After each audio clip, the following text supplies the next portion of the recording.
Well, hello, everybody, and thank you for coming on in. This is, of course, Brunch with Bigfoot, Michigan Rob. I have a great show. Good friend of mine, Carter Buschardt, joins us. We're going to woo it up. We're going to talk Bigfoot, aliens, you name it. We got it for you for your little brunch. Thanks for coming in. And, of course, always joining me in Studio B from the great state of Texas, Mr. Tex Wesson, sitting in with me again for brunch. If this is your first time here, please subscribe to Bigfoot Michigan Rob on YouTube, Texas Front Porch found on YouTube, The Blondes and the Booze Paranormal Podcast, found on YouTube. We're on 7 days a week. Yes, I do not put out our schedules and our times because I'm going to be honest with you guys. Y'all forget it. But here's the key. And I've been saying this, and I have the analytics that backs this up. 9% of you, 9%, it's dreadful, have the alert bell on. Just click on all on the alert bell for all of our shows. Rob, Tex, Brandy, and Krista. Boom. You'll get us. You'll get us in the feed. You won't miss a show. Thank you for that. The super chat's open. It's a great way to help support what we do around here. Thank you so much in advance for that. You can become a BMR pirate. Arr, mateys. Become a pirate and join today. You know what you get? You get a picture of me sporting a bandana next to your name in the chat room. So thank you for your support and patronage on that. Donations, memberships, not expected, always appreciated. Thank you in advance. You can find us on iHeartRadio, Spreaker, Apple Podcasts, wherever podcasts are found, all social media platforms. So thank you for that in advance. Like I said, I have a great show.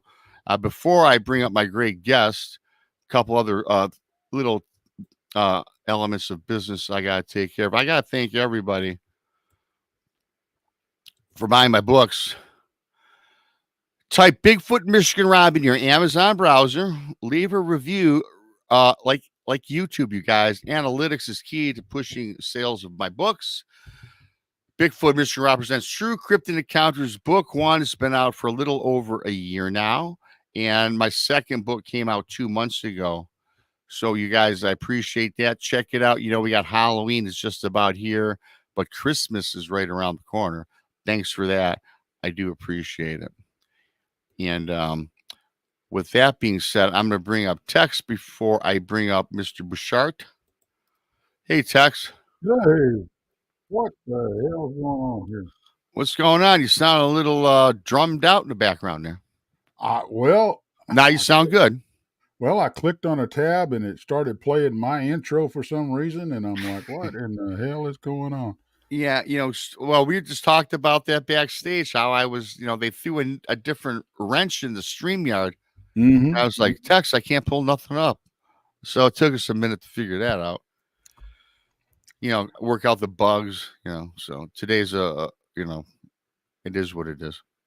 Well, and me and Carter were talking backstage, and I'm going to tell on him before he gets up there. Okay. He just celebrated his 37th birthday. 37th. 37th birthday, or 32nd birthday. 32nd or 37th birthday. He looks great for 32. I know, right? Is either his third? Well, was it his 37th or his 23rd birthday? Or no, 27th. Hell, I don't know. He's in it. He's a young buck, and he's a whole lot prettier than I am. We had that discussion. He told me flat out that I was not near as good looking as he is, and I have to agree.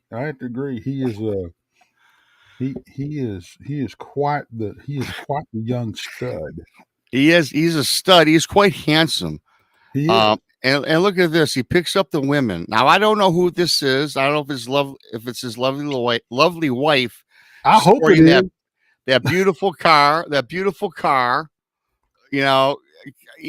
He's style. Beautiful woman. Beautiful car. Beautiful books. Up above, Sasquatch. evidence of an enigma. Evidence of an enigma number 2. Evidence of an enigma number 3. And Sasquatch habituations. Baptized by abduction. We'll probably cover a little bit of all of them and get into a little bit of woo. We're going to woo it up a little bit. And Carter's got he's got a lot of experience in all of this. In fact, Carter's been an investigator with the BFRO for the last 13 years, originally from Texas, and he currently lives in Missouri. Yes, all the good boys from Texas originally, right? He's had nearly 100 reports published to the BFRO website and has interviewed over 400 witnesses, and he's counting. He still keeps it up. He's an experienced outdoorsman trained as an investigator for MUFON. He studied herpetology in college, a long-time special interest in Sasquatch, long-term habituation sites, burial research, infrasound, language, stick structures. He's a true boots on the ground researcher, investigator, and he's not, as he quotes, he's not a desktop warrior. He has met and visited the properties of nearly half of the witnesses whose reports have been published. He monitors and visits several properties with ongoing habituation activity on his day-to-day. And I immediately have a question for him as well with the BFRO, but I'm going to wait till later. But I've said enough. I'm going to have Carter come on up and join the show. There he is. Look at that guy. Howdy, fellas. Hey, Carter. How you doing? You blew me up so much. I had to make sure I looked like you described. Well, I try to do my best for you. Yeah. I got your books. You sent me the books. I've had them. I just put them in it. You notice that neat little package I put together for you? Yeah, I'm very impressed, actually. I mean, I'm actually quite proud of that. In fact, so proud that I'm gonna have to pull it up at least one more time. There it is. Look at that. You'd be surprised, and some people are just more organized, but a lot of shows I do where the guys go, "Hey, could you send me your?" I would delete it too if I had to keep that much, So, but I delete stuff. I mean, yeah, it does add up. But you're all in ducks in a row. It's been 7 months since I've been on. Most time, if I'm gone an hour, they delete everything and move on. Yeah, well, the thing is with you've been on about a handful of times because you're one of my favorite people outside of all the things you've done. So we have a lot in common. We have a lot of commonalities. We both love poker. Yeah, we love Bigfoot, and you're just always fun, and you're always entertaining. But with the entertaining word, everything that you have experienced, you've seen, in the field. Yeah, with the Bigfoot, the habituation, and we did last time that you were on. We talked about your last book. Well, it's not your last book, about your abduction. So there's a lot of things we can talk about. We'll just roll with the flow. So how you been, man? I've been doing good. Trying to get ready for Christmas and all of that stuff. It's the first year in 5 years I hadn't written a book, so that's good. Wow. I got all the stuff out of me, I guess. Yeah. I would have need to put some more in then. Yeah. Well, my witnesses and people I don't know do continue to trickle in data and information, and updates. Right. I get a lot of updates from my habituation families that I visit, and so they never stop, Is it worthy of an extra book? I don't know, but there's just the whole reason for any of this writing is to let people know that you're not alone. This stuff is happening to other people just like you, and you're not weird. You're not alone. The people that make fun of you and ridicule you, they're alone. They're the bad people, and they're mostly envious that they have no stories to tell, But that's why I want people to quit being hiding in the closet, come out and say, and all the information is disguised. The locations are fake. The names are fake. Because none of that's important, not who it is and where it is. It's what's going on, whether it's just a road crossing, or I watched one walk through a tree and came up and handed me a flower. Anything in between, all that and everything in between, because people have experienced things from A to Z, and but they won't talk about it because it's embarrassing and they get a bunch of crap from everybody. You know how there's the ridicule thing, Yes, I do. That's all I really do. I'm happy just to break even with my books. I just want people to know that there's a place to go out and tell your story. And Pretorius. Oh, yeah. That's pretty cool. Alita Pretorius, hello from South Africa. I've been following for a while. First time in chat. Well, welcome, Alita, to BMR Chat, South Africa. Yeah, we're all over the place. Hey, that's a great thing about the internet. Thank you so much for that. That's awesome. That's a city there, isn't it? I believe Pretorius. Maybe she can answer in the chat. I'm not sure. Maybe a capital or something. I'm not sure. I think it's a city anyway.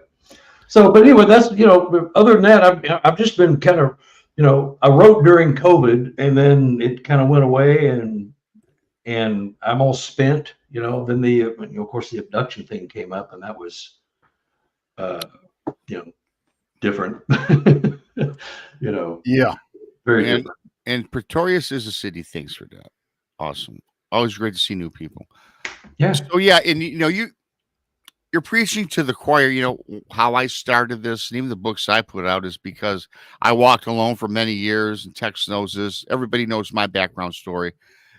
It's just so many people are afraid to be judged, ridiculed, and called a liar, which nobody wants to be called that. And so the books that I put out are actual accounts with people that I interviewed and spoke with, and much like yourself and people that come on all of our shows.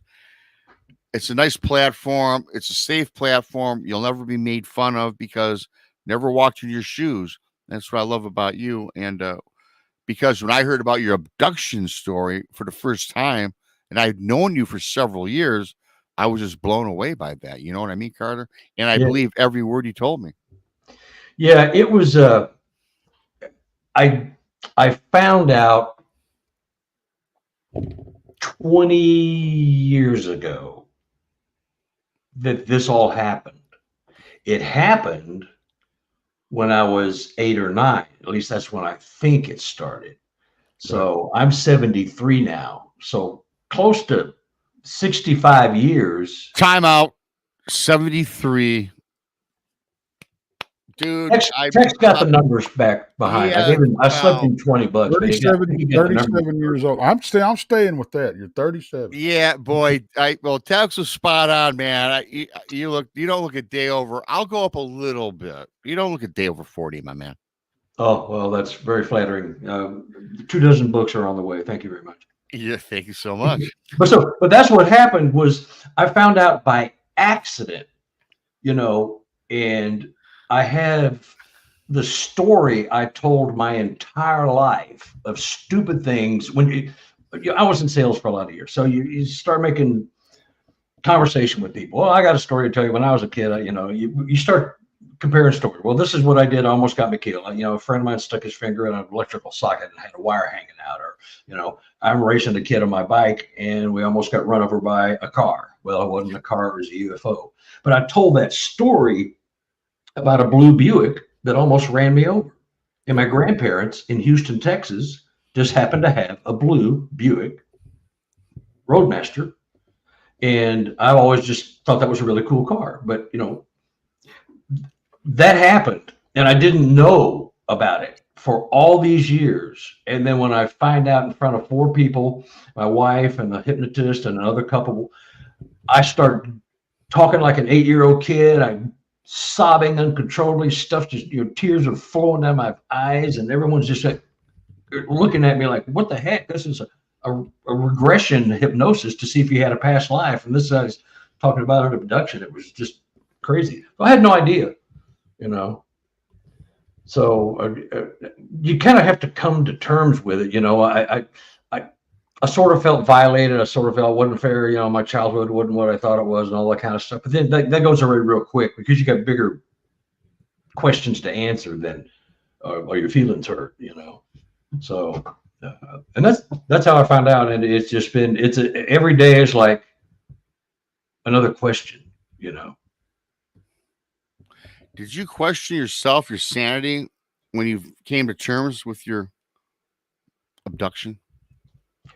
Yeah, I did, you know, because it was something that had been happening since at least 7 or 8. It happened as recently as possibly 2022 here at our house here.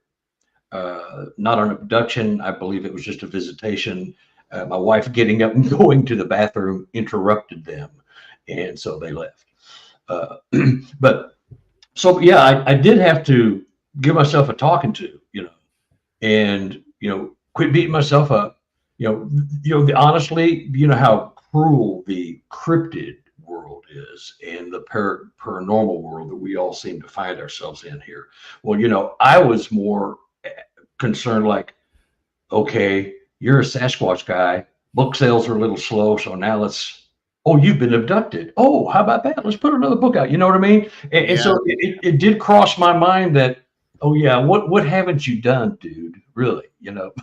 But if you'd have been there, and if you listen to some of these tapes, you realize that none of this is put on or contrived, and I didn't know. The tape sat in my office. All my DNA kits and my gloves and all the other stuff I don't carry with me all the time are up there on the shelf. My cassette tapes are up there. And every day I do a show. Every day I'm working here at the desk. I stare up there and look at them. I'll get to you next week, next month, next year, decade, 20 years go by. I'm not sure if I was afraid to find out, or I kind of knew what it was. And I thought I'd just get to it later. I don't think it was that simple. I think I may have been a fear factor in there that, this is something I should pay attention to, and it was. I mean, it is. So, and I think we've talked about my lost time experience and all that kind of stuff, and the possibility of me being abducted, and hearing it, but from 2 independent sources, that is what happened. And I don't know, man. I cannot take that plunge for the regression thing. That I'm not bragging. I very little stuff scares me.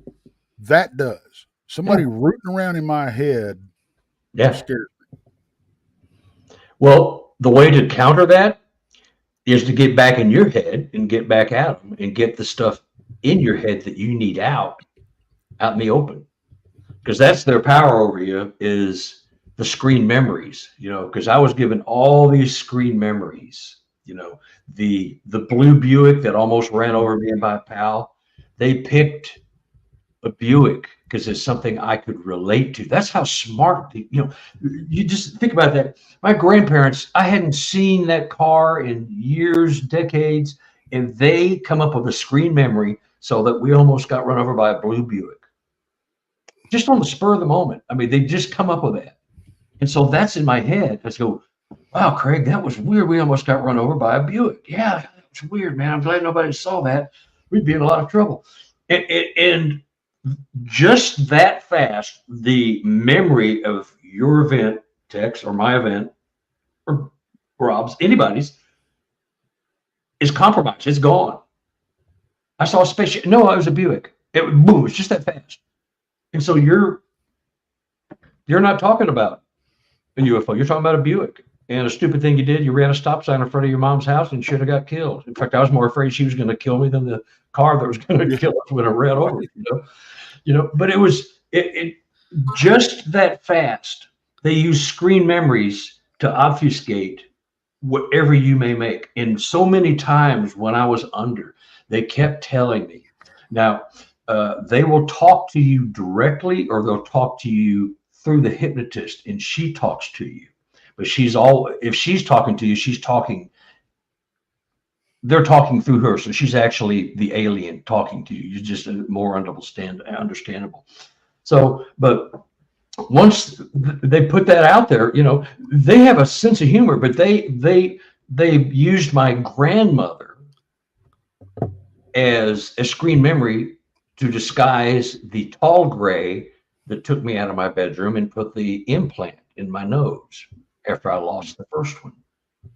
So just that fast, there's an alien, a 6-foot tall alien. The little gray ones, the little 2-footers are in there, the little grunts and the drones, they're in there too.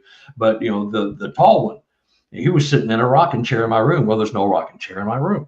So they've got all these screen memories to just confuse you. So you're too busy trying to piece together a story. And meanwhile, they get done whatever they want to get done and boom, get you back home. So, you've got all that stuff in your head. You scrape together a couple, $200-300 and get a good hypnotist and get that stuff out of there. Now my wife, when we all 4 went to get hypnotized, she can't go under. She has control issues. A lot of people have those. When I was doing comedy, we used to open for this hypnotist.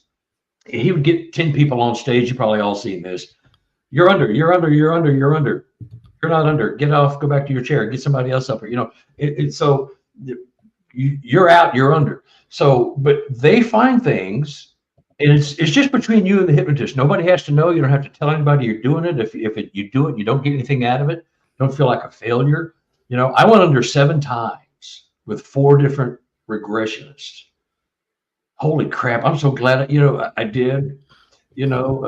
Twice with Dolores Cannon before she passed away. She's a big dog. She and John Mack are 2 of the biggest regressionist people, most thorough and productive. Right. And 2 of the other 3 women I went under with were also students of Dolores Cannon. Hey, Carter, not to interrupt you though. Okay. Thinking back on this with the regression therapy, if I were to hear myself back on the recorded tapes from an abduction or whatever it is, even my encounter myself, did you get the chills? I'm picturing myself going to regression over something that I'm unaware of. I have no clue as to what happened. And to hear myself under the regressive therapy, to hear my voice telling out what happened to me, right now I have a little goosebumps are popping up on my arms. I'm not lying to you. Yeah. Isn't that cool? I started to get choked up when we first started. I'm emotional, dude. I would probably get choked up. And so I have certain Sasquatch events and the abduction that bring tears to my eyes because they were seminal moments in my life and they were real events. It wasn't like, oh, I wish I hadn't smoked that last doobie or had that last, fireball shot. Because, Right. It might have been a Sasquatch, could have been my ex-wife. I don't know. So, but you're feeling these things, and those are real sentiments. Those are real emotions, and the longer you are afraid of them and don't want to go talk to them and find out, the longer you'll always you don't want to go to your grave not knowing. At least try. And most of the people I hear from on this book are women who've been taken out of their bedrooms at night, floated out the window, mystery pregnancies, impregnated, baby disappears after 2 months, 3 months. Well, I thought I was pregnant. I did float out of my window. Why do I keep me? And so they've gone and bought the book and gone and got some answers. And some of them were deeply, deeply emotionally touched, good way, bad way, but they found out and they no longer are, God, I just can't do that. Once of course, I found out by accident. I'm talking like I'm some big, strong, brave guy here, but I found out by accident. We went to, find out if I was, a woman in a past life, which I thought I was. And I was. I mean, the regression for everybody else worked. And a latter regression for me also confirmed that I was a woman in a past life. But anyway, but if anybody here is listening and you think you've had some experience, Sasquatch, any kind of anything, and you can't come to grips with it, you can't find an answer, there's an itch, you just can't scratch it, try some regression hypnosis. it could open up a whole lot of doors, you know. Sometimes it's expensive. You got to get somebody who knows what they're doing. Right.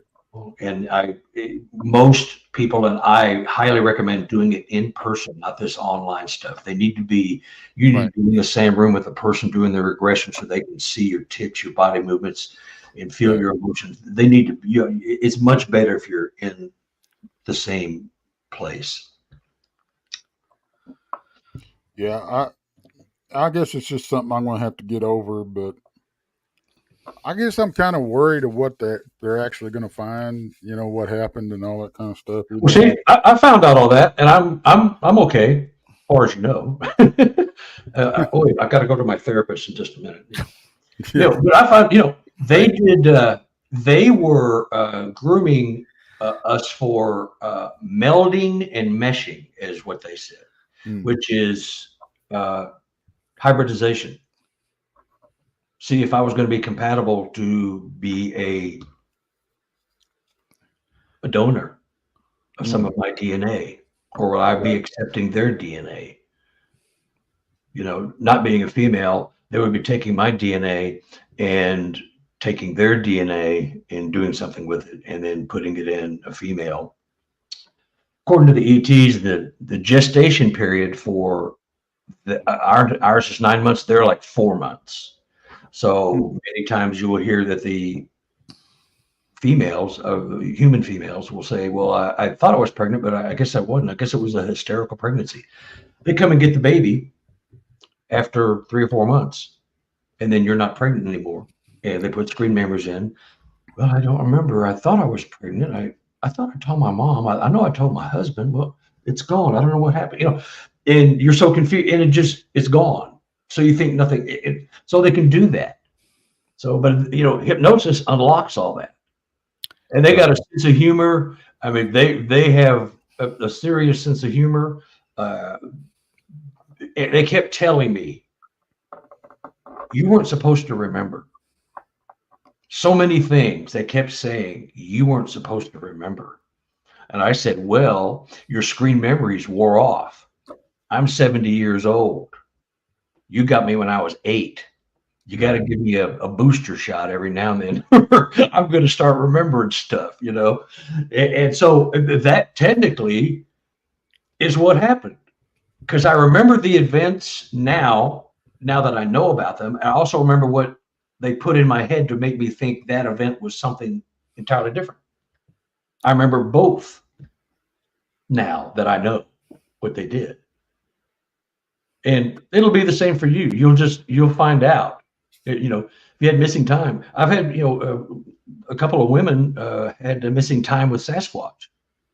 Yeah. Had nothing to do with ETs, but they took the route of getting, hypnotized. And her sister had a major Sasquatch thing. So it's not just for anything. It could be for anything. It's, child abuse, murders. It has positive tools that can come of this and help you find things out. And you don't want to tell anybody. Don't tell anybody you did it. Especially if you don't get any results. I find it interesting that you had mentioned a lot of women had responded to your books and sent you emails about what's happened with them. Mm-hmm. I'm not going, and for everybody listening, Carter Buschardt joining us. We're talking some alien abduction and some Bigfoot. We're gonna mix it up today. And I got something. I talked to this lady really quickly, Carter. Give me your thoughts on this. And it's a long story, so it's yours. I have all the time allotted for you, but really quickly, this lady was having these experiences ever since a little girl. She says she was visited by the alien grays, and she had these dreams of she was always on this craft, and there was always these 4 grays overlooking her, and they were performing some sort of medical work on her, and it was always below in the female area. And she lost lots of jobs. She was distanced from her daughter, had gotten divorced, and this poor woman was going absolutely crazy. And then throughout time, when she got a little bit older, she experienced these 8 little nodes or these nodes were on the back of her neck, and she went to the doctors. The doctors couldn't feel what they were. And then again, always these experiences. Then one night in one of her dreams or abductions, she doesn't know quite. She today says she was abducted. They said that those 8 nodules are the 8 hybrid children that we've harvested, that we've created from you, and we're now done with you. And one day you're going to meet one of your hybrid children, because of the 8 nodes, one survived. And then she's at this restaurant one day and sees this woman, very beautiful woman, looked like one of her daughters, but there was a mystique about her. And she followed this lady, this woman, younger woman, into the restroom because she had thought that maybe this is one of her hybrid children. Follows into the stall, waiting for this woman to come out. Then finally looked under the stall. She's like gone. Went back to the table she was sitting at. She was gone. And now this woman's frantic. Did I just see one of my hybrid children? She fully believes that she was used for this entire process. That same night, she had, again, says she was abducted and brought back on the ship. And they said, we're going to introduce you to your child. You weren't dreaming. You saw her at that restaurant and this woman. And throughout this entire time, they were telepathically communicating to her. And then this hybrid child, identical to the one in the restaurant, man, says to her, hi, I'm your hybrid child. And this is the last time you'll see me. Dream ended. Has not had an experience since. Yeah. I think that stuff goes on, man. Yeah, I mean, that story is a lot longer than that. Everybody listening, I just did the quick version, not to take time. Yeah. But man, to me that's unheard of. And I talked to this person on the phone, and I could just tell in her voice was crackling. She was shaking, and I could tell the poor woman wasn't giving me no line, Carter. Yeah. No, it happens just like, and that's what they do. They'll introduce you. And unless you're one of their prolific breeders, you will only see them the one time. Now, if you come back and forth and you're continually, producing children, a hybrid offspring, chances are you'll be able to meet them too. If you don't naturally, you will be shown them once, just so you know that you had a successful session, and that's it. And then and now if you talk to a lot of people, these ETs, I'll call them ETs, children of us, are still walking among us, and you wouldn't know them from anybody else. You wouldn't know them from another human, black, white, Native American, Polynesian, Chinese. It doesn't matter. You would never know them from another planetary human, because genetics. We got something they want, emotions, and some resistance to disease that they do not have. Those are the 2 things I've been told. That's why they're here, is to get their breeding to a science where they can go to other worlds and have immunity to some things that they can't. Absolutely. And I want to switch gears a little bit, because you sent me some pictures and a video clip that I want to show, and we're talking about. I thought you might like that one. I liked it, and I was I was glad that I could download. I got a few pictures. I'm just going to start with just a short video clip, and I also have the stills, and then we can just kind of take it from there, Carter. If you don't mind. Sound good? Yep. Let me just here. I believe it is. It's this. Okay.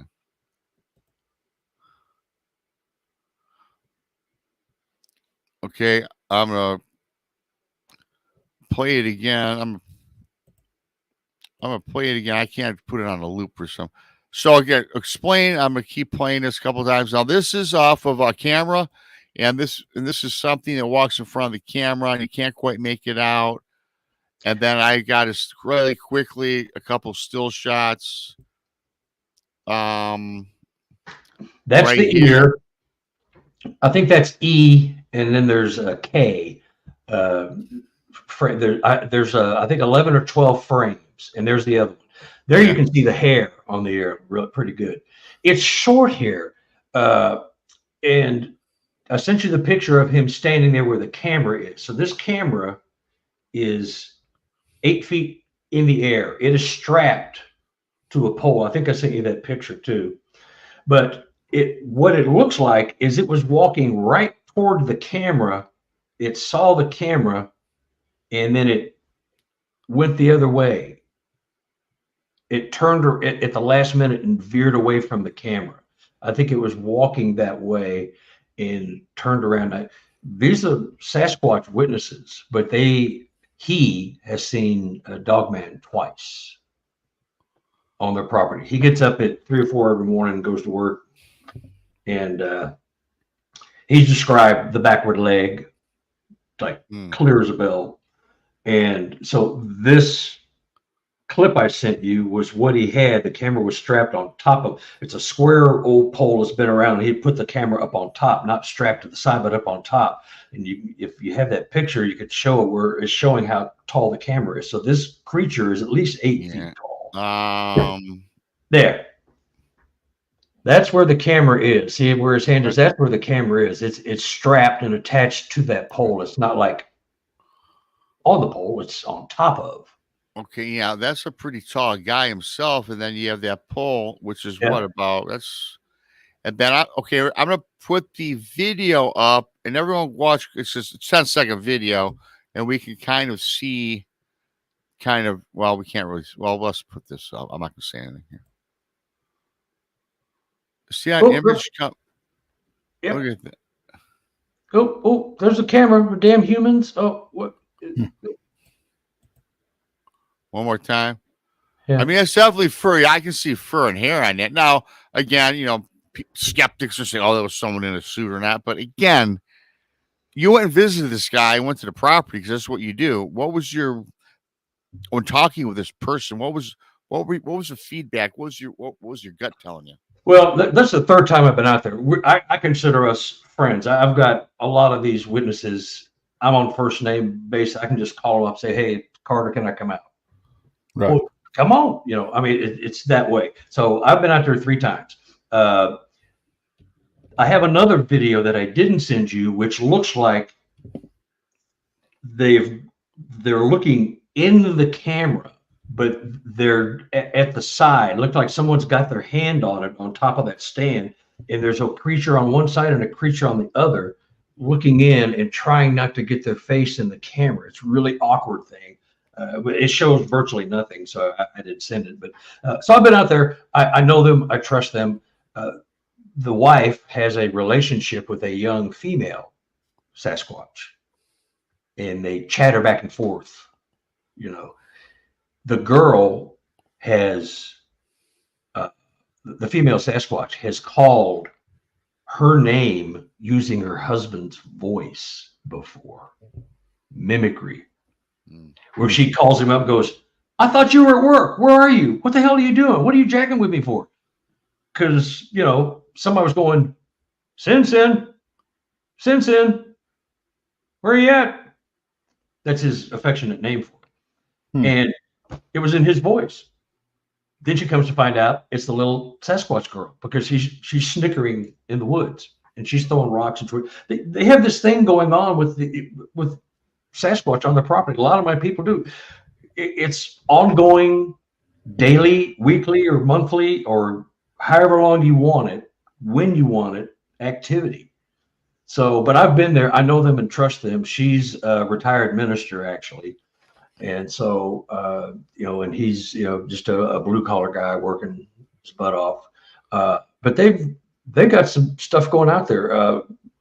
Several of their stories are in 2 of my books, because it's, they're running by the house at night. They're watching, they're peeping in the window, anyway, I trust this person. There's nobody in any of my books I do not trust or respect.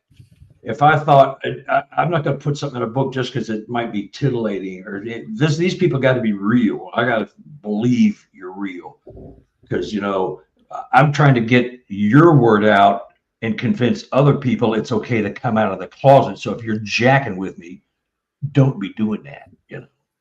And they're not. I mean, they're just not, you know. So what do you do with that?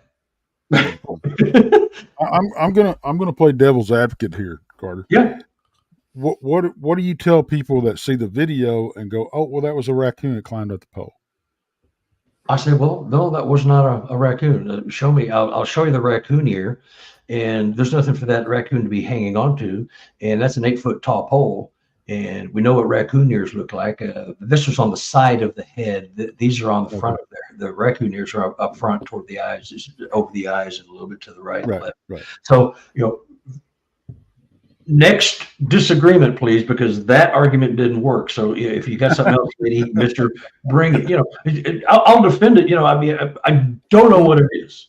We are fairly certain it's not a Sasquatch, simply because of the hair, the lack thereof. And he's seen a dog man a couple of times. Right. And so, much to his shock, because he believes Sasquatch existed. He's seen them too. They're all over his place. Right. But he's dog man, I don't know about that.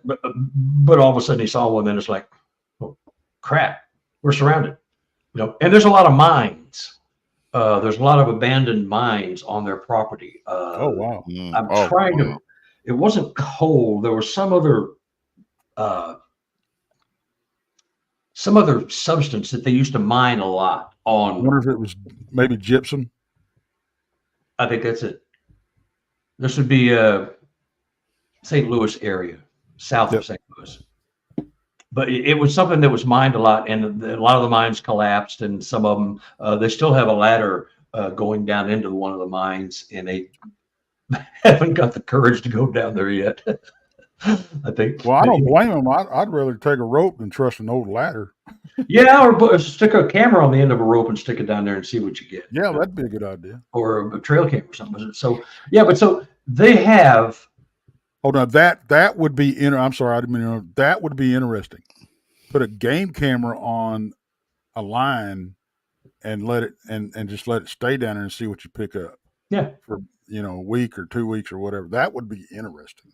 Yeah. And you could get the courage to get your butt down there and put it somewhere safe and then get get right back up, But all my people are vetted. So I don't have any doubts about anything they say. And they always question. They're always questioning me, well, what about this? What about that? Well, this, so, I'm not talking them into or out of anything. I just give them my opinions and say, this, you could be mistaken on that, but there's other things that are absolutely off the charts, and you're not mistaken about those. So, I trust them. You have to trust when you start putting this stuff out. You have to trust that the people are being honest. And I've sat and looked everybody in the eye except one family, and they're not yanking my chain. They just wouldn't do that because they want answers. They came to me and other researchers. They want answers. What am I seeing? What is this? The government says they don't exist. So-and-so says they don't exist. This person says they do exist. There's the Patterson Gimlet. So what do I do? They're coming to me. So unless they're the greatest con people of all time and know how to soften you up and ask the right questions and thank you, but no, they're wanting answers too. And in return for answers, I give them anonymity. No one knows who you are. They never will. Right. Yeah, and I think that's our responsibility. Yeah, it is. And it is our responsibility. And like we said earlier, having guests on, interviewing people, research I did on the books. It's like, again, frankly, if someone heard my story about what I experienced, it happened. Right. It happened, and I'll go to the grave with it. And when I talk to people, much like you, Carter, as a researcher, much like Tex, all these stories, a lot of them, and I say story, what I really do mean is their encounter story. I just say story, right? Yeah. Because it's a story about an encounter. Yeah. Of all these things, though, people say, well, that must be a bunch of phony baloney. But, what I love about taking all these in and having experiences with different people, a lot of these all ring very similar. You know what I mean? They all have, it's all about, like, for me, I like data. And if everything, a lot of these things, they all come in line. Well, I've heard this 1,000 times. Hey, we've all heard Bigfoot crossing the road. Yeah. Well, guess what? People find that boring. I don't, because it's another data point. Exactly. Exactly. Data is data. You know, now when I started doing the BFRO stuff, 50% minimum, maybe more, when I first started 10, 12, 15 years ago, was road crossings. Yep. Right. Yeah, well, I was driving down the road, and the trucker, and, you know, it was as tall as my mirror, and, you know, but like you say, it's data points, and it's all bullets for the gun to show this stuff is really going on, you know. And so the more and more people keep telling you stuff, the more and more people get to trust you. When I was doing the BFRO stuff, I'm still a member. I just don't do reports for them. Right. You know, We've talked about that ad nauseum. Yeah, it's unfortunate. But the people would say, I got something I want to talk to you about, and it's kind of weird. I don't know if you're going to believe me or not. I said, well, you just described a Bigfoot sighting. You saw a creature that doesn't exist.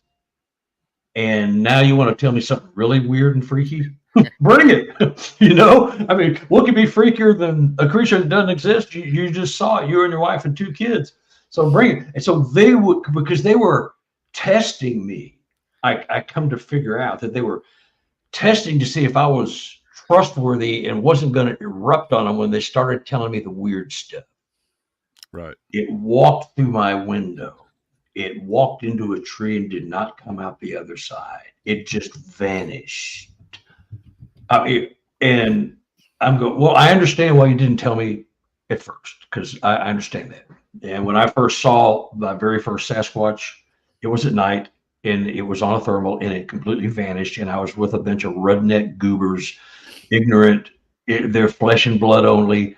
And, you know, they would have just hopped all over me. So I kept it to myself. But so I know the ridicule. I get all that, you know, but they started, most of my witnesses, the repeat people that call me back. Well, you know, remember we talked about 6 months ago? I don't know if you remember. Yeah, I remember. How's it going? You're in the second book. Remember I said your book? Yeah, okay. Well, I wanted to kind of correct a couple things, and it's all my fault. They would correct and say, well, I left this out, you know, because they didn't want to be ridiculed. And they already see that their name and location is erroneous, fictionalized in the book, because it doesn't matter. And so that's a sense of trust that they have, and they'll call back and start filling me in. You know, family down in Arkansas, they're hearing 2 and 3 Sasquatch having conversations, 3 at once, 2 at once. You tell by the voice and the tonality. You know, and they said, I just couldn't tell you that at first, but, you know, now I know it's safe to say, because you're not going to think I'm crazy. He said, no, you're not crazy. You're crazy for lying to me in the first place, but yeah, tongue in cheek. But there is a stigma with that, just like abductions, you know, and all that other kind of stuff, alien abductions. There's a stigma. Oh, yeah, he's a weird one, boy. He, you know, Carter, he's got a twofer going. He's a Sasquatch guy, and he's been abducted. What the heck? What's the third? Carter's experienced everything in the world, my Lord. What has he not seen? Well, P. Diddy. Well, you know, right. But you know what I mean? So, but people, they suddenly go, the one guy didn't laugh at me, so I'm going to call him back. And eventually, you know, and I've got people, I had this, what was I on the other night? 2 or 3 nights ago, I was on a podcast, and it was aliens, UFOs, and Sasquatch. Right. Are they connected? Well, I have many people, many witnesses in the books that see a Sasquatch right before or right after a UFO event, or they'll see a UFO right before or right after a Sasquatch event. Not all of them, but enough times it's mentioned that you go, okay, there's something to this. Yeah, I mean, I've said it ad nauseum. It's all connected. UFOs, aliens, Bigfoot, Dogman, the paranormal, and it, like you said, we talked earlier about data. If there's not 1,000 reports, there's 1,000,000 reports, or there's no reports because you get them all the time. The orb, a Sasquatch appeared out of an orb, or morphing walked out of a tree, and a lot of stuff is wooish, right? But I know you. Well, I'm not going to say I know you know, but you know that it's connected between the paranormal and the flesh and blood. Because I think there's a flesh and blood element. I do, but there's something paranormal about all this stuff, and I believe that today. Oh yeah, I do. Yeah, it could be that a flesh and blood being Right. that has reached a certain level may have skill sets that allow them to come and go in several different formats. Disembodied, mental telepathy, shape shifting. I mean, we don't know. Nobody can say that's baloney. So you have to at least consider it. That's my whole thing. You don't have to believe, just consider. Considering is not believing. And if you're worried about appearances, no one has to know that you've even considered it. It'll be our little secret. And the whole Bigfoot and alien right after each other's, you see a Bigfoot and you see a UFO, or you see vice versa, whatever. I think it's more. This is my personal opinion. I think it's more likely that they're being abducted just like we are than they are actually an alien species. That's just my opinion. Yep. Because I mean, they're a hell of a lot more interesting than we are. Oh yeah. I used to think that exact same way until Michael Harrell from Pork and Beans. I know him. Yeah. Yeah. He, as a college student, had to do a paper. It was either psychology or psychiatry or something, but his class, and they ended up interviewing a couple of thousand people from all over the world. And the only requirement, these were all abductees. You had to be awake, conscious for the entire time you were taken, from the time you were taken out of your car, floated out of your bedroom, taken from the mall, wherever. You had to be awake the entire time. And we want you to tell us all the people and or beings you saw on these craft that looked like they belonged there or acted like they belonged there. Sasquatch was in the top 5. Greys, tall greys, Nordics, and the other, they call them whites, but they look like us. You would not know them from, there's no weird eye. They look just like us. Well, they have the tall whites, which are more like a 8 or 10 foot tall than they have. But anyway, he's got a document. It's called the List of Commonalities, and I can send it to you. Very interesting. But the Sasquatch were there while they were on board, like they belong there. I think Linda Moulton Howe has got a document or a couple of shows about that the Sasquatch are there. So it could be that they're part of the greeting party that comes to get you. They're not being taken, because I thought exactly that. But I'll send that to you, Rob, and you share it with text. But it's a very interesting list. And I sent it on the other night podcast I did. I can't remember what I was on. Oh, but I will tell you that, and I agree, and that you have to, especially if you're going to be platforms like us and giving other people the opportunity to tell their encounters. and I'm trying to get out of the habit of saying stories, to tell their encounters, that we have to be But text. open-minded. I always say stories because they are encounters. I mean, they're not story is not necessarily make believe. Well, But I always say story, but it's an encounter story. I'm trying to retrain myself. But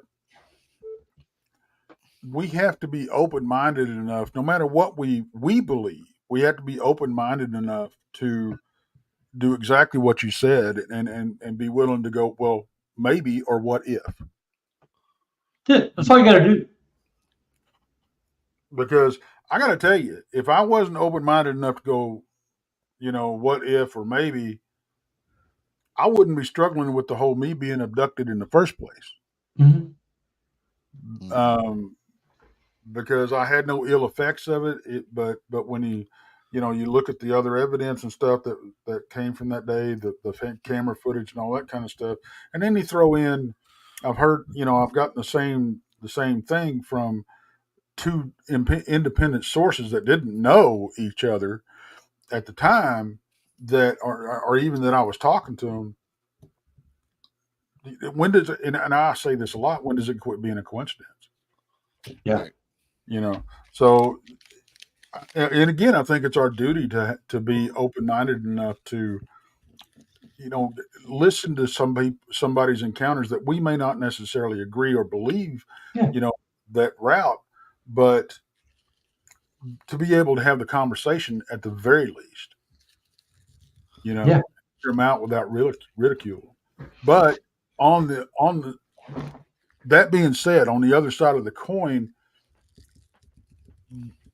and I think again this falls on us, that we have to be sure and put it out there and put these people at rest with the fact that, okay, you're going to have to allow us to ask questions.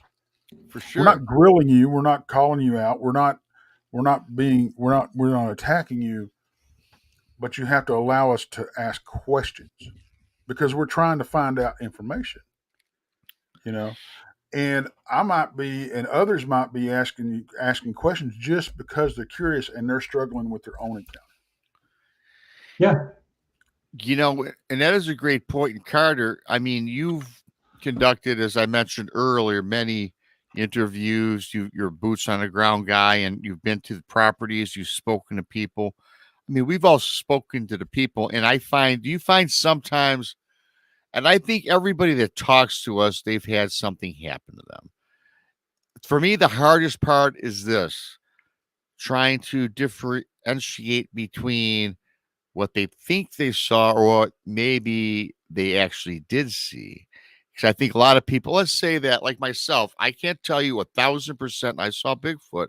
And I say that, yes, I saw a humanoid looking person that morphed into a demonic looking thing, which still to this day, I'm not 100% going to say Bigfoot 100%. I'm just not going to do that. I can't go there today. It was something for sure. Can't take that from me.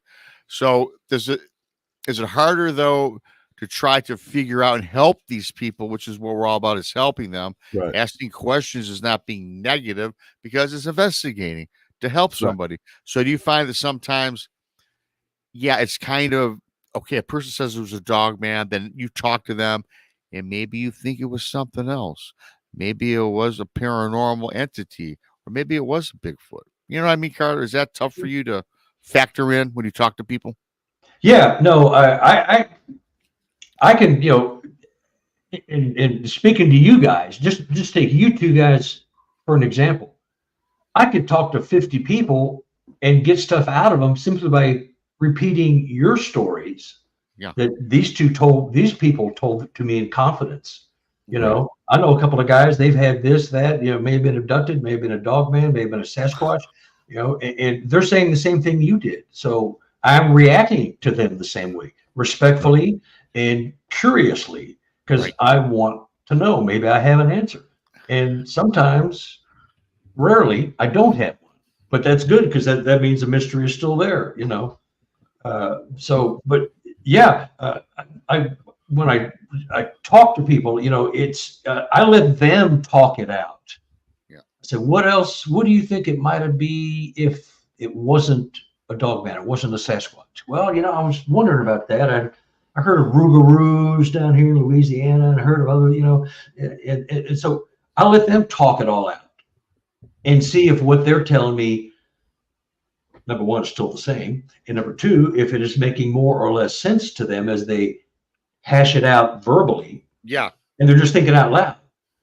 And, many times I've got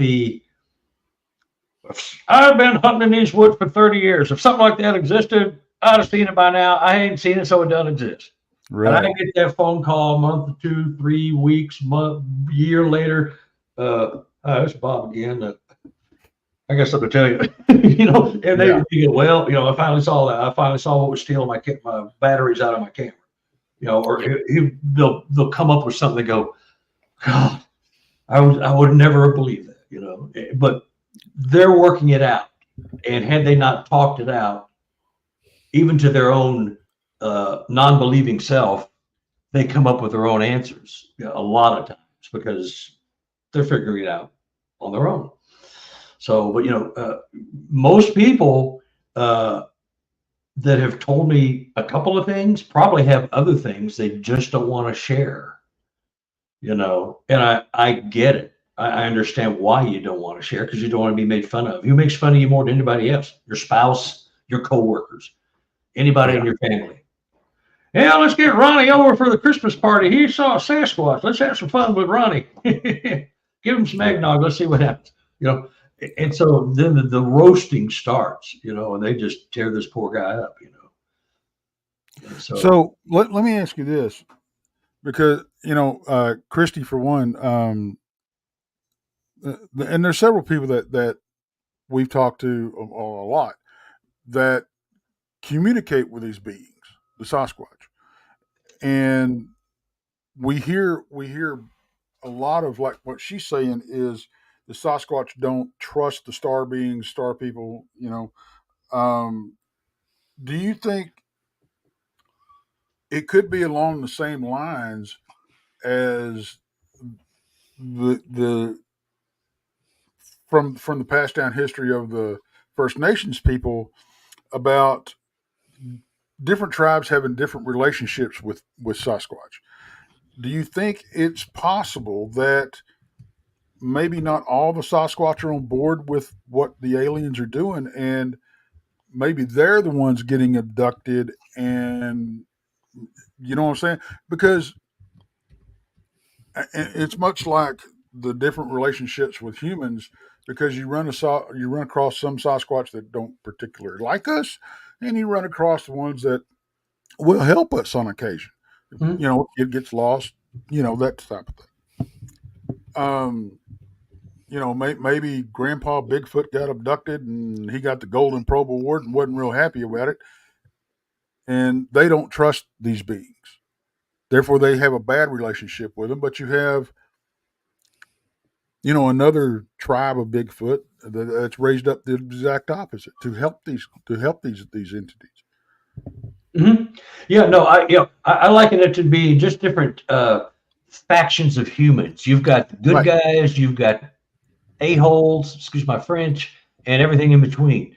So, and when it's a power struggle like might be going on in the universe, the ET world, maybe there are factions that don't get along with. I can't imagine they all get along, but they all aren't blowing each other up and killing each other and blasting each other out of the universe. They're working it out in other ways that aren't harmful to the planet and our ecology.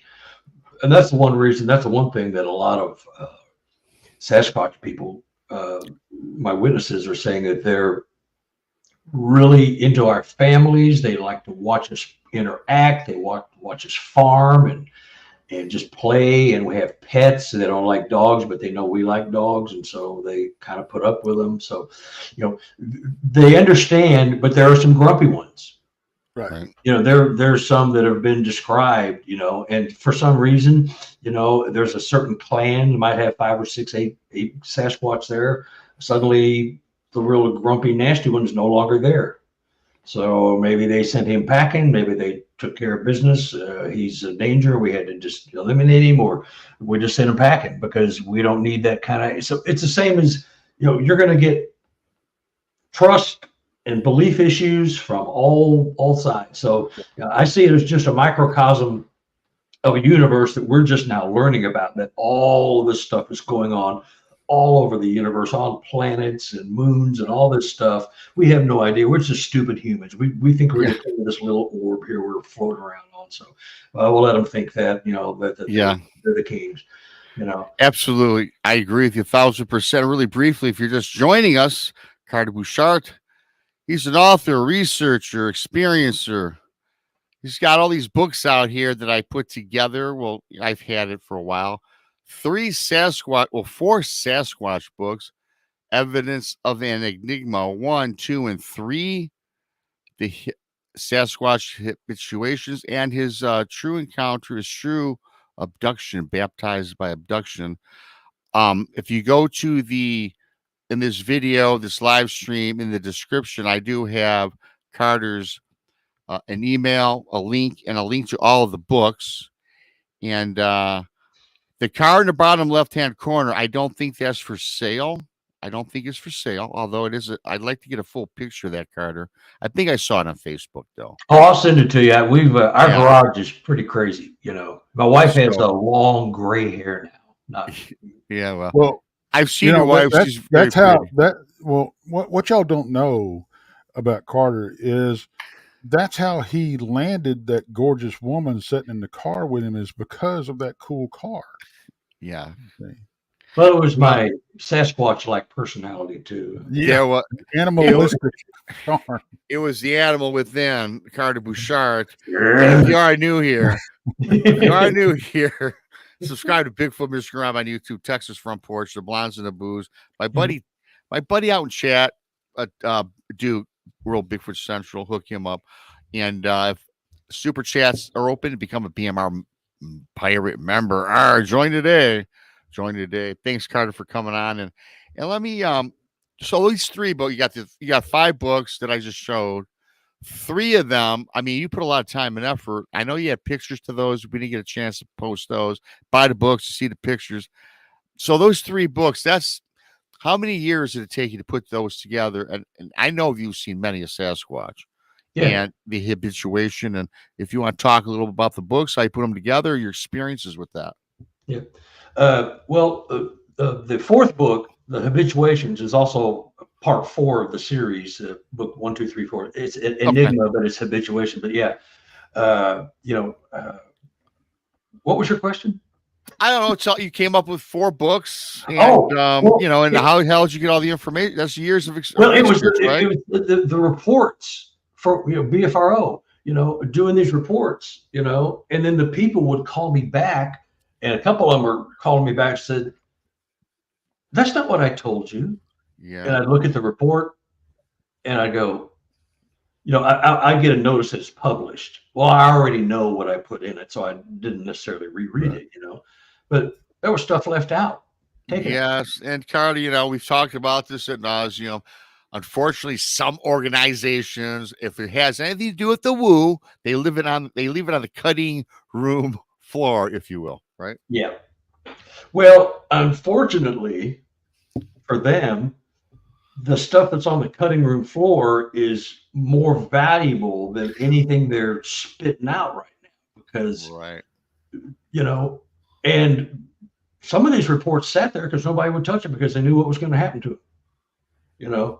So when the people are watching them, 2 soldiers hunting in Kansas, watch them walk through a hay bale, go into the back of the hay bale, come out, is they're coming right to the hunters. They're walking right in, but they're not worrying about going around anything. They're walking right through hay bales. Gee, I wonder why that didn't make it, but that's all good because this stuff is going on. And you guys have probably noticed there has been a paradigm shift to a degree of people being more open-minded, at least. Yeah, for sure. Because you just can't explain 100 things you see, and you cannot go Well, I don't believe 80 of those because there's just no way. Why? Well, because the government says it can't be, or it isn't so, or they don't exist. Well, are you going to let somebody tell you that what you just saw doesn't exist or didn't happen? Or how about an explanation? So people are starting to get awakened. I don't like the word woke, but in that term, yeah, of course, yeah, right. Yeah, but people are starting to go, I'm not crazy. I did see that. Yeah. I did see, I've got a woman in Washington State. They're walking through her house, through her window, through the house with a baby in the arm, carrying gifts that she gave the Sasquatch. They're appearing. They're walking through the walls into the house. She's standing right there. Husband's standing next to it. He doesn't believe that happened, but he did see one, so he believes that, but he won't believe that. That's the other unsuspecting hypocrisy, that you'll believe one thing. I just saw one. I believe they exist. That's true. It just walked through a tree holding a baby. I don't believe that. I saw it, but I don't believe it. Which is it, buddy? You gotta, you have to commit at some point, But these things. That's like people, and I've seriously had this happen. Somebody tell me about a UFO sighting, and then absolutely dog me for the Bigfoot stuff. Yeah, it's what you can't win. It's hypocrisy, seemingly innocent, but it's doing damage because it's getting in the way of furthering a little research. Right. So, but it's gotten better. I do know that it's gotten better. A few more books are going out of my office now, so it is getting better. People are starting to realize I just can't explain what I saw away. Right. I feel I can smell something burning really quick. Hang on, that's why I left the last time. Hang on, I got to check out my. Yeah, that's not good. That's not good. Well, don't leave those doobie burning on the ashtray. That stuff's expensive. Cause fire. But you have and so many people. Half the people, I won't say half. I'd say 25 to 30% of the people in this book were agnostic toward paranormal, quantum type things with Sasquatch, even though they'd seen things, orbs, UFOs, all that, until they had an event that was just so in your face, it erased all doubt. Right. As dyed in the wool as I am of my opinion of paranormal or orbs or quantum physics, what I saw that I don't believe happened, it happened. I got to take a different road. I got to go down this road and accept the weirdness, because when I first started my research here, the goobers here in Missouri were just hateful and ignorant, and they ain't no such thing. They can't do this. They can't do that. They're flesh and blood, and that's all there is to it. People get freaked out. They disappear. They think they disappear. We need to get you. We need to get you hooked up with the Blondes. They're in Missouri. Yeah, I've been with them. Have you? I've done their show. No, I mean. Al? Investigation. Yeah. Oh yeah. No, because I've met them. I've been on their show a couple times. Yeah, but y'all need to go out and do some research and stuff. Oh yeah. I'm finding it harder and harder to get away. I really need to, because I need to go visit my habituation people. That's one thing I do, is try to take a month or two of time altogether in a year and go visit, even if they don't have anything new, just to say, hey, what's going on? Good to see you. How's the kids? Do you find that regionally, from the reports that you've taken over all the reports that you've taken over the years, do you see a behavioral difference significantly in the Sasquatch by region? Or I got somebody brought that up to me the other day, and I'm like, Yeah, I here in Missouri, you get as far as physicality, 7 to 8, maybe get up to 9 feet as far as that. Uh, Not a lot of hostility stuff now, but this is my habituation observation because these people are living with them in harmony. So there's no growling, snarling, bloodthirsty, blood dripping from their fangs. I'm going to come eat your children. There's none of that kind of stuff. But Right. you get further up north, Canadian, BC, British Columbia up there, where they have little or no interaction with humans, and they're the king of the jungle. I believe that there is some more aggressive behavior because they can be that way because they don't have to mess with us, you know.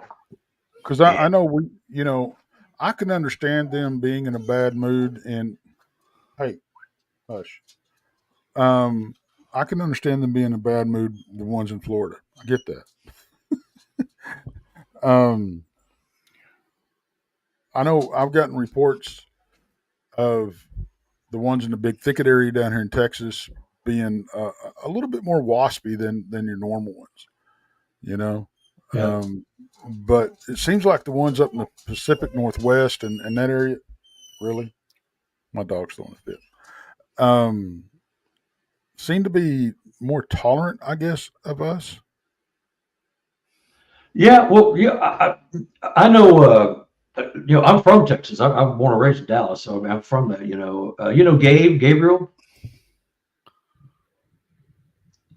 Gabriel Guerrero.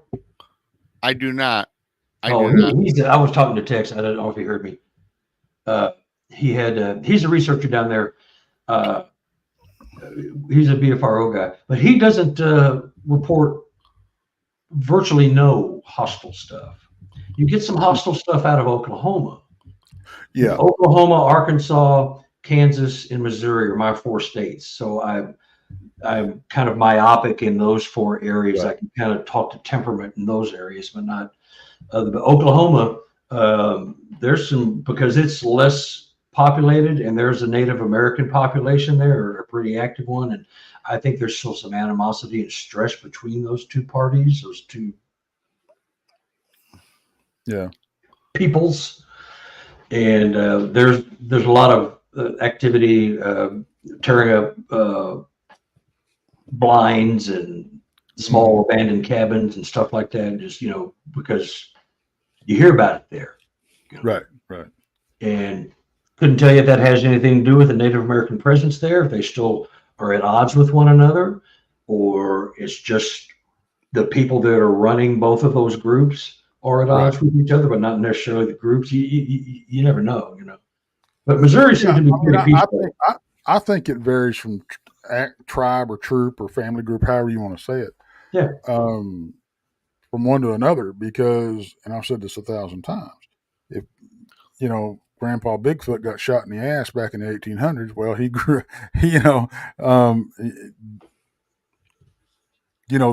they grew up not with as much tolerance or kindness. Watching you shot my papa. Right. Yeah. Oh. But the ones that traded with the First Nations people, they've had that good relationship, and I think it carries on. Mm-hmm. But that's my feelings on it. I think it literally varies from troop to troop or family group to family group. But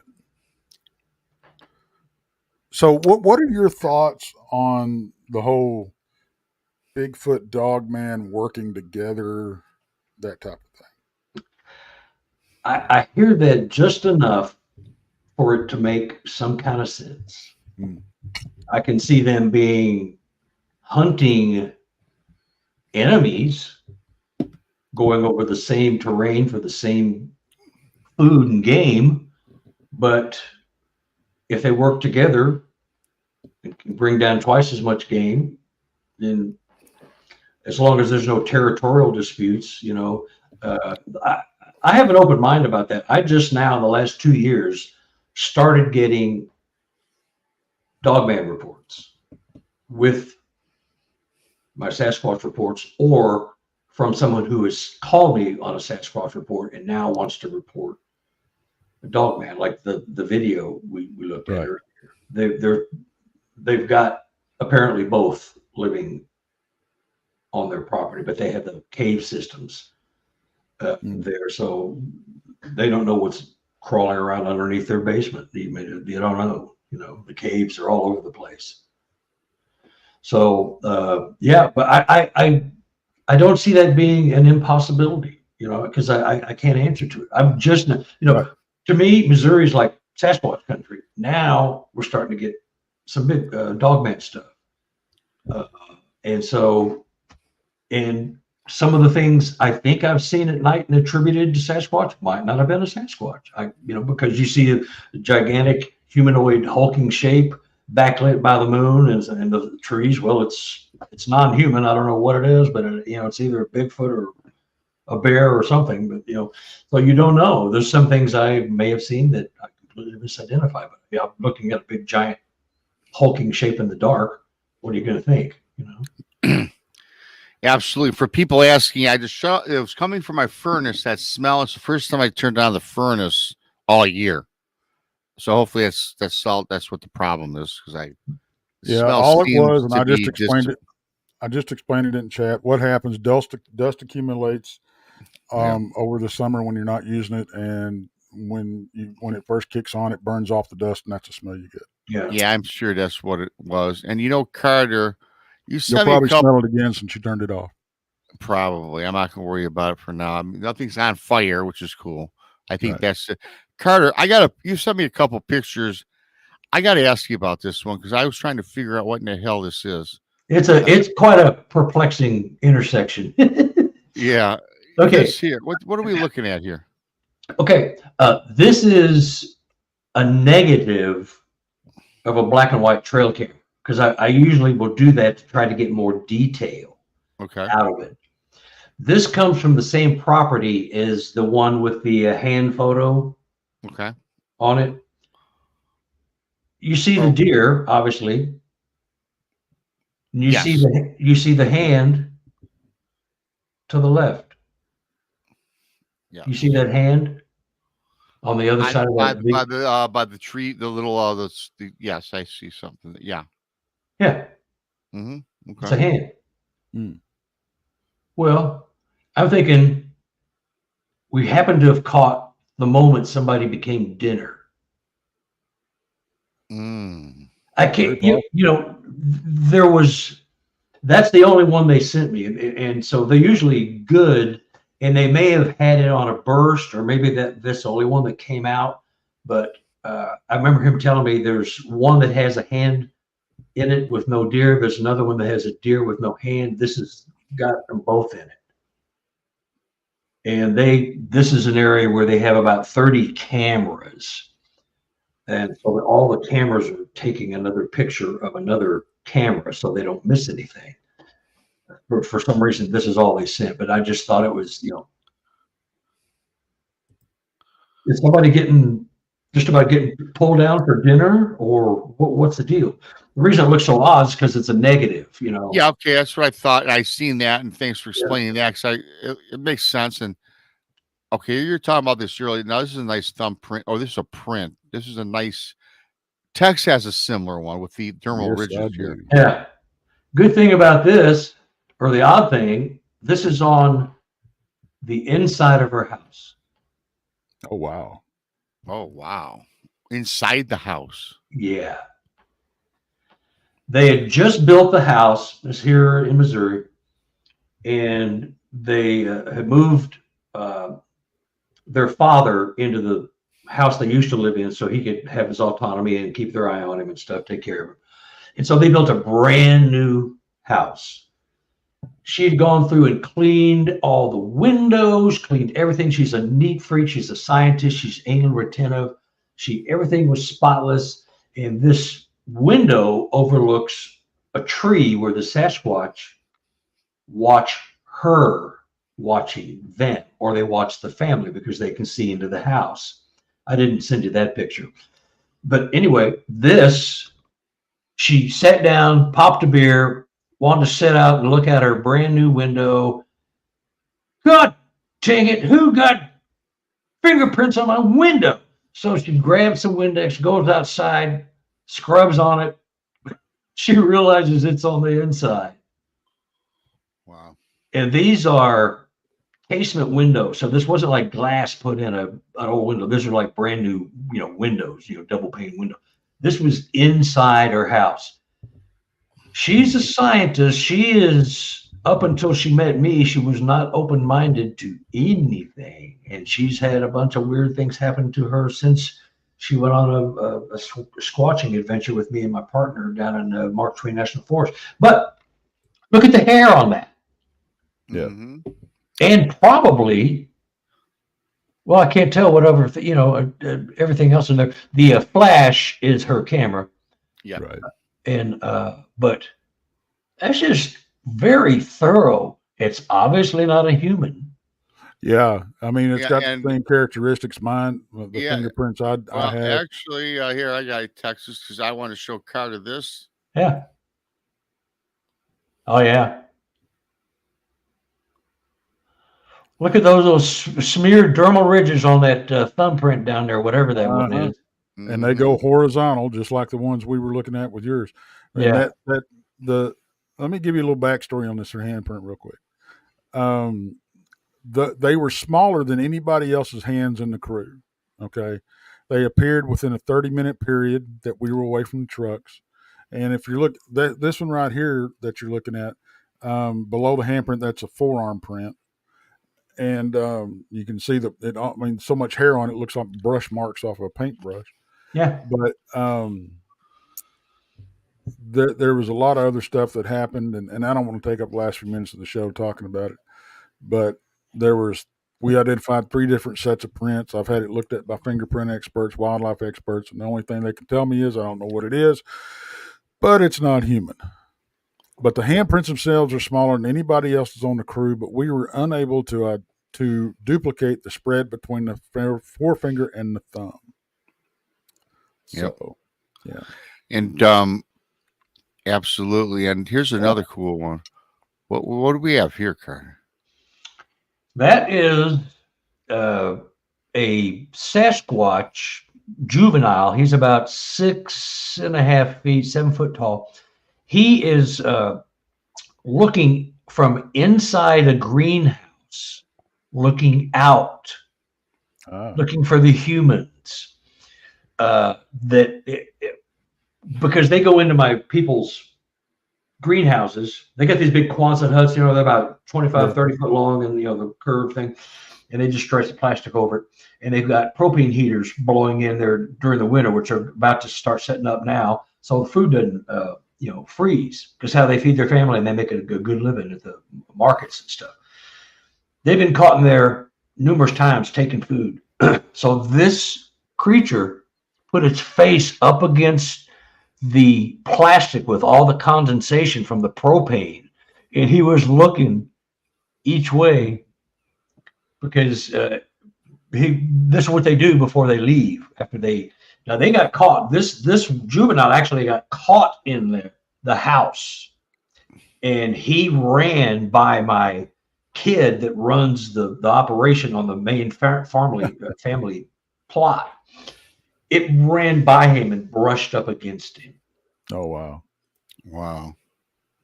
I mean, literally. And if you hear that story from somebody, you're going to go, okay, buddy, what are you smoking? But these people are just down to earth. They're devout Christians. They just don't they don't lie. They're as amazed and shocked by all of the stuff that's going on with them now, because they have them on their property daily, weekly, monthly. They see them. They're watching them farm and doing stuff. They came and put a small wreath of turnip greens that they stole from the garden on the mama cat's grave. Oh, okay, well, yeah. And, anyway, that's that picture. Yeah, and here's what Tex is not a big structure guy, but you saw when I showed just about all the pictures you had sent. I do want to show this one.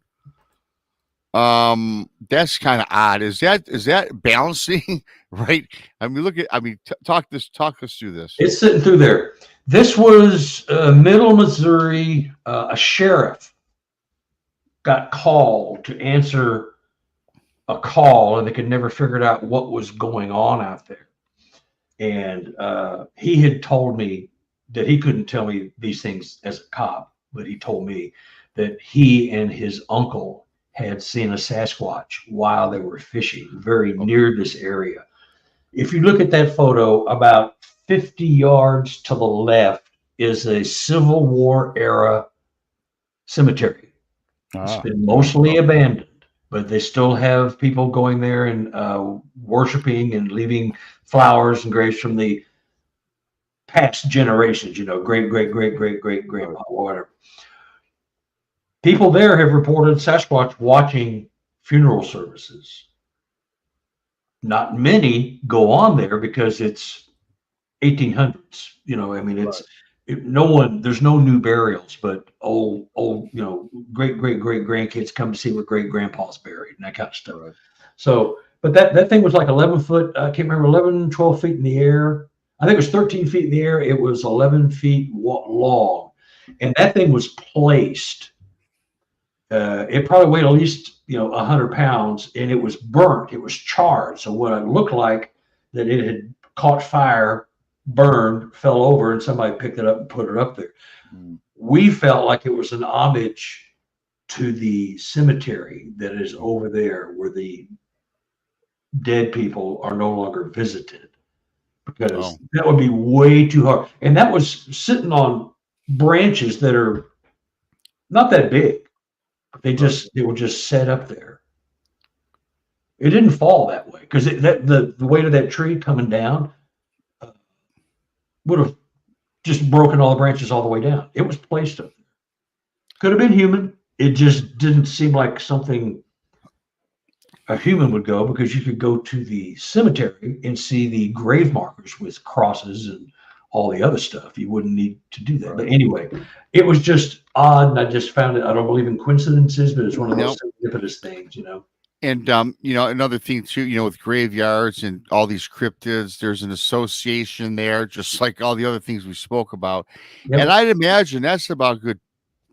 What would you estimate that to be? 15, 20 feet up? Yeah, it was 13 feet up, and the tree itself is about 11 feet long. I stepped it off. I carry a tape measure with. I think it was probably the car, but I stepped it off. It was 3.5 steps. Yeah, that's interesting. Yeah, it's just. Really is. And Carter, we can always talk with you for hours upon hours, because you're fascinating. One of my favorite guests, people in general that I come on the show, and we're getting close to the end of it here. And for everybody out there, watch the replay. Carter talks about an abduction, a personal encounter story with an abduction. He's also got his 5 books up here. Sasquatch, Evidence of an Enigma 1, 2, and 3, and Habituations kind of rounds out that series.